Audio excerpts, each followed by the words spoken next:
They do not buy curtains. They're saving their money to pay for the house. Alexander says this is silly. All the money is going to the banks. We want the money to go into the land, into the property. So we are going to build just in time. The lean people say the same thing. We have several acts of building, each one done to repair and magnify the product of the previous acts, and that will slowly, Alexander again, right, several acts of building will slowly generate a larger and more complex whole than any single act can generate. And what we find in lean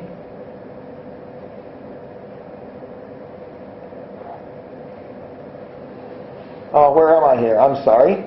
Am I at the right place now? Yes. Okay. Sorry about that. The problem of using animation on slides. And here it comes, I hope.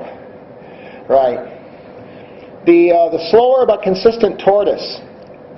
So this is this notion of Heijunka. Am I getting the pronunciation right? This is a word that Heijunka. Of smoothing out flow, of consistency. The slower but consistent tortoise causes less waste and is much more desirable than the speedy hare. So we are doing things just in time, not hurrying to build the whole thing. So these two values, in fact, are the same. And let's call that incremental development. This is something I think we know in software. So what we need, I'm sorry.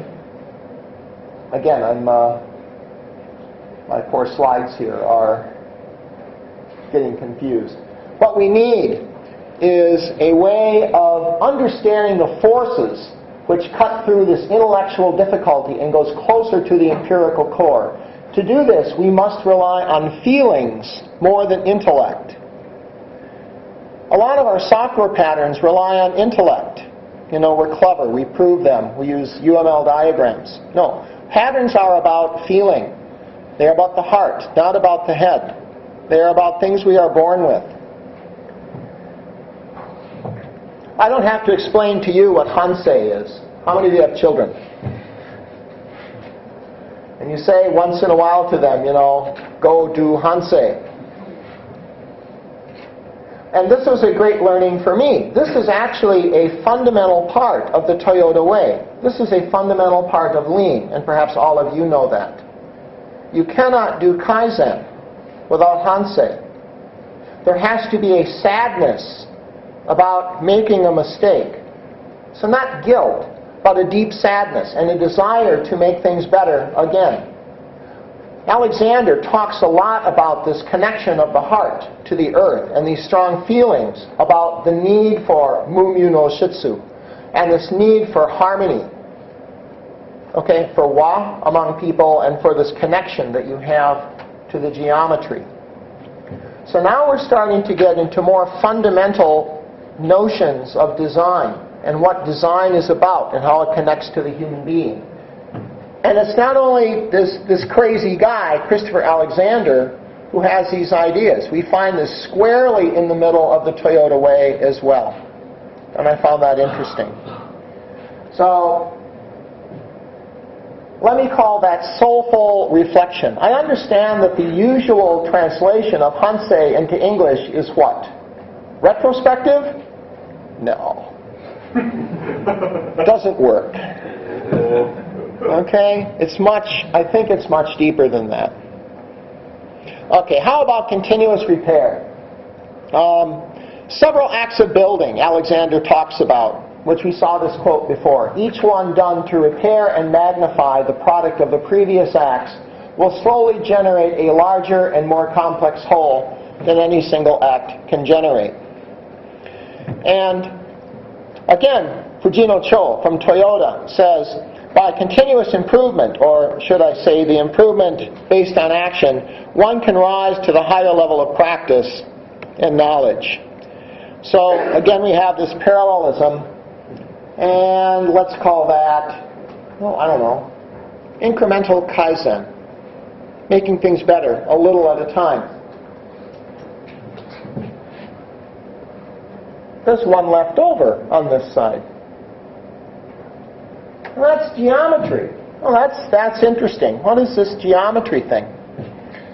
Well, if you look at all of these, what are all of these about? All of these are about process. And Lean says, in fact, if you use the right process, you will get the right product. This is one of the sayings of Lean. And I kind of believe that. On the other hand, I haven't seen anything here that talks about the product we are building. And one of the things that Alexander is very, very concerned with is this notion of the product. That's where the beauty is. That's where the quality is. You need the process to build that.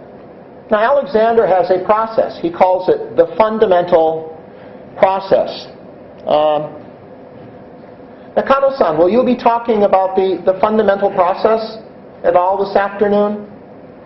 This, inspect, local repair, does it feel better? If so, then go to the next pattern or... Not in detail. Okay. But that is how you apply a pattern language. One pattern at a time.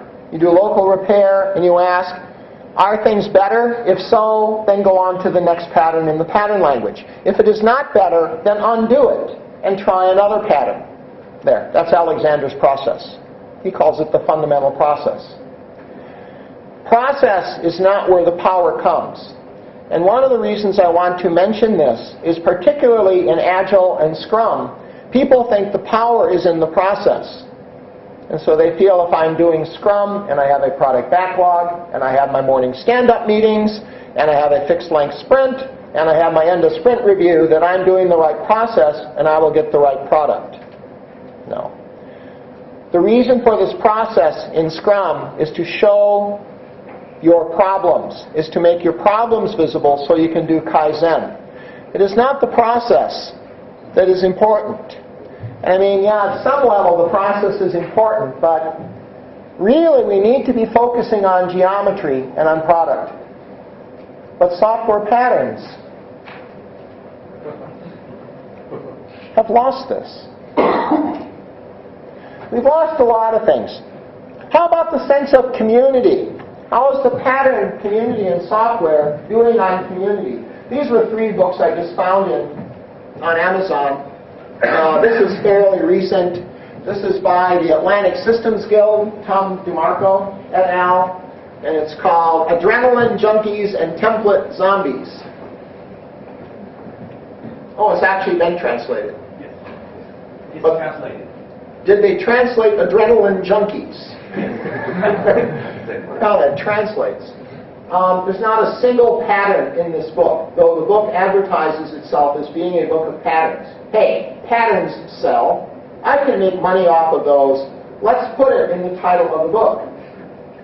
In fact, Martin Fowler, who is a person I very much respect, in the book Analysis Patterns, he was talking with Ward Cunningham about 2 months before that book was published. And Ward said, well, why did you call these things patterns? Because they were called something else before that. And so this notion of calling those things patterns came very, very late. So there is really no notion of pattern language. These process patterns was a solo guy named Scott Ambler. These were not done in community. The Tom DeMarco book was not done in community. It was kind of a cadre of people who were off doing these things themselves. There's a book called Profit Patterns, which has some very bad reviews by people in the software community. And if you look at a lot of the pattern efforts at the level of publication, this notion of community has not succeeded in giving us a body of literature. And when we founded the software pattern community, the goal was to build a body of literature of the great practices and to evolve these patterns, to refine them, to republish them, to improve them over the years. But this notion of community has kind of failed. And instead, it's become a community for publishing individual papers and getting some publication lists on your publication credits. And it's not just true for the common people in the pattern community, but Tom DeMarco is a pretty well-known